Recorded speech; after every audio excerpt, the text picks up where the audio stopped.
为什么自己蒸的馒头都可以炸核桃，不白也不暄软？那么可能是少了这2步。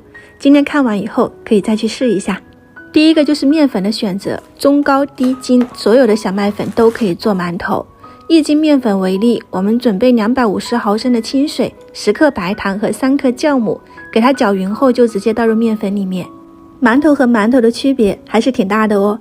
北方朋友用的都是中高筋的面粉，它揉出来是那种比较瓷实的，一般都是用来当主食。南方朋友就是用来当点心的了，选择的都是中低筋面粉，揉面的时候还会加一些泡打粉和猪油，增加它的暄软度，更加蓬松。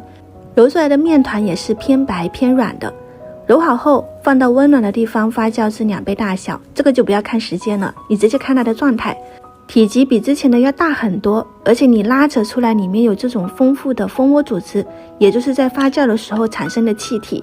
不要觉得这个面发好了你就万事大吉了哦，后面那一步没有做好，那也都是白搭的。因为面团我们还需要给它整形，也就是我今天做的是刀切馒头，揉完后还要给它擀开，也就是意味着里面的气孔就全部都跑掉了。给它切成馒头剂之后，我们还需要做这一步，也就是放到蒸屉里面，不用管它，大概静置20-30分钟。如果天气冷，那就30-40分钟，你让它这个时间里面再次产生气体，也就是2次发酵。看到它的体积变大，轻轻按压又能够迅速反弹，那就代表充气成功了。这个时候你就不用管它是冷水还是热水，直接上锅给它蒸上20分钟。出锅后再焖上2分钟，再打开盖子，白白胖胖的白切馒头就搞定了。我这个蒸的就是典型的南方馒头了，一按一个印儿，然后你撕开是可以看到这种棉絮状的，吃起来的口感很柔软很柔软，一口气能吃2-3个。